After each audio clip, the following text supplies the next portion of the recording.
Olá, meus amigos, minhas amigas, salve, salve! Vamos relembrar uma história da nossa infância, uma história tão gostosa de ouvir, de ler. Cinderela! Quem é que não conhece a história da gata borralheira?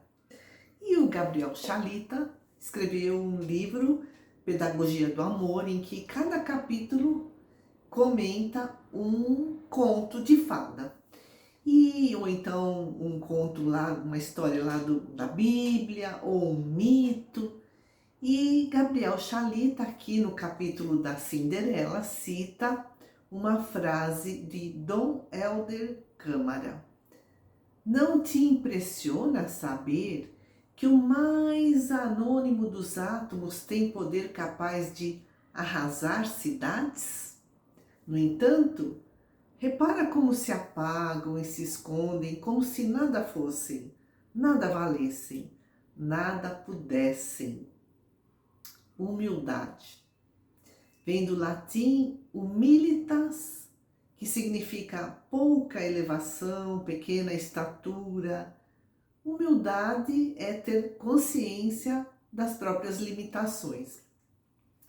E o Chalita comenta que nessa nossa época, agora na atualidade, a humildade é uma virtude fundamental, porque aproxima as pessoas, não importando se pertencem a raças diferentes, credos, classes sociais diferentes, se têm convicções ideológicas opostas.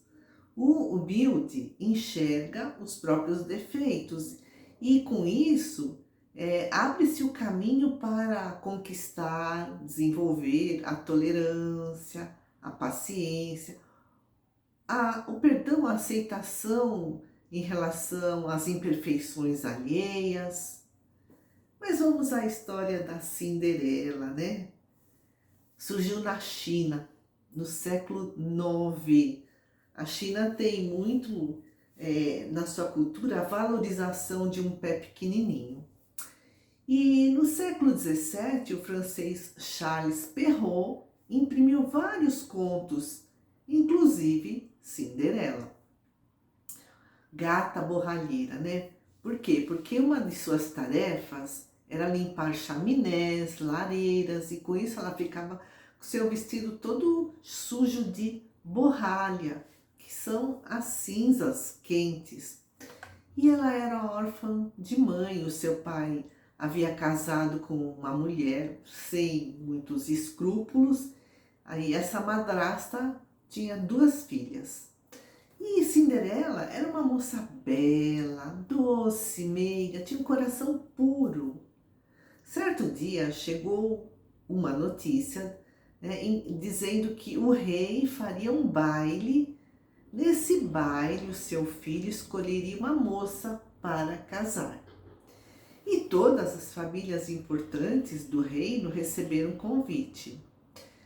Inclusive, né, essa madrasta, as duas filhas, a madrasta ficaram muito empolgadas, se prepararam para esse baile e zombavam de Cinderela, dizendo que, imagina, ela não iria, né?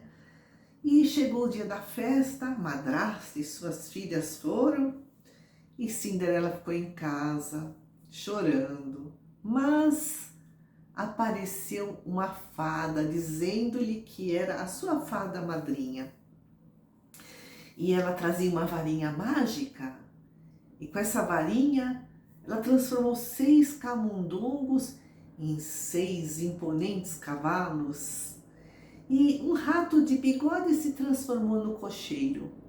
6 lagartos se transformaram em lacaios elegantemente vestidos. E as roupas da Cinderela eram farrapos, né?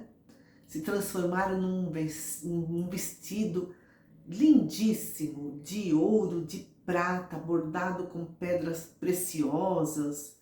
E nos pés surgiu um par de sapatinhos de cristal. E a fada deu-lhe uma recomendação. Quando o relógio desse a última badalada, né, antes da meia-noite, ela deveria voltar para casa porque o encanto se desfaria.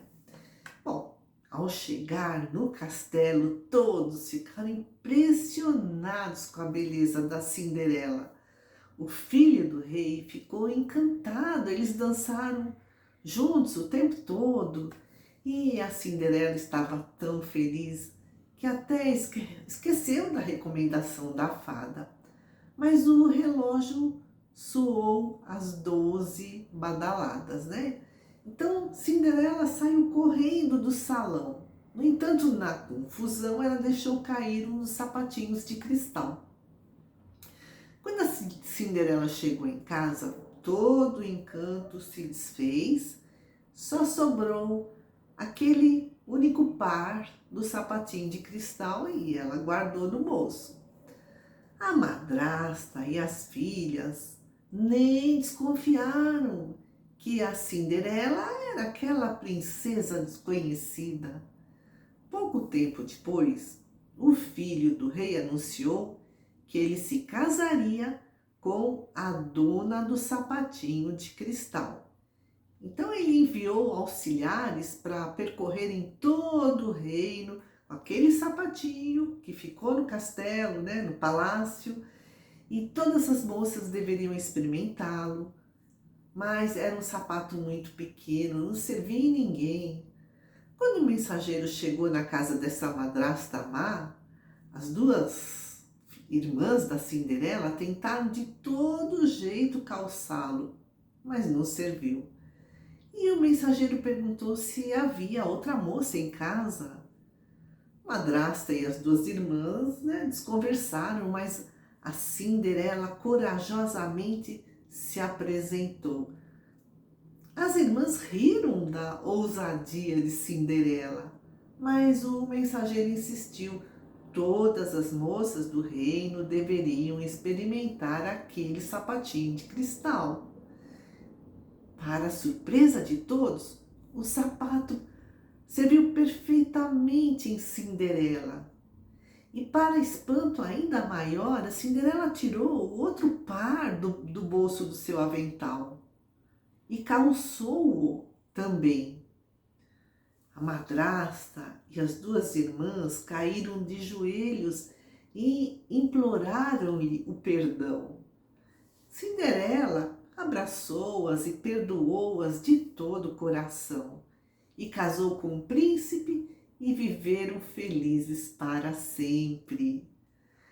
Xalita comenta que os contos de fada encantam, ensinam, por isso moldam o nosso caráter, o nosso jeito de ver o mundo, o nosso jeito de viver no mundo. E aí ele diz aos pais que é extremamente importante ler ou contar histórias para os seus filhos, desde que eles sejam, né, mesmo muito pequenos. E o que nos ensina a Cinderela? Apesar de preterida, subjugada, rebaixada à condição de empregada, apesar de explorada, humilhada, ela não alimentou sentimentos negativos.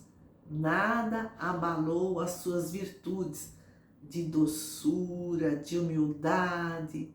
E essas suas virtudes a levaram a conquistar a felicidade, né? E viveram felizes para sempre, a felicidade eterna.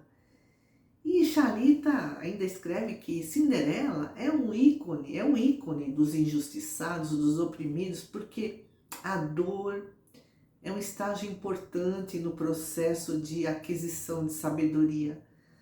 E é preciso vencer as experiências penosas para conquistar vitória. E a história nos ensina que essa história, né, da Cinderela, a sua bondade, a bondade da gata borralheira da Cinderela, venceu a maldade, a inveja da madrasta e de suas duas filhas. Na batalha universal entre o bem e o mal, no final, o bem sempre vence. A doutrina espírita também nos ensina isso, que estamos a caminho da perfeição. O mal é passageiro, um dia irá desaparecer. E Gabriel Chalita escreve que Cinderela é como um verdadeiro mapa que aponta os caminhos mais difíceis, porém mais importantes, para que possamos construir uma existência voltada à ética e ao bem coletivo, para que haja no mundo paz, união entre povos, entre pessoas, entre nações. Por isso precisamos ser humildes. E escreve o filósofo: o melhor mesmo é saber-se humano, é saber-se centelha divina, é resistir sempre, é não se deixar abater, não se entregar, não se dar por vencido. O grande lema dos humildes é compreender a superioridade do ser e a transitoriedade do ter. Amigos queridos, agradeço a companhia de todos, que a paz do Mestre esteja sempre conosco.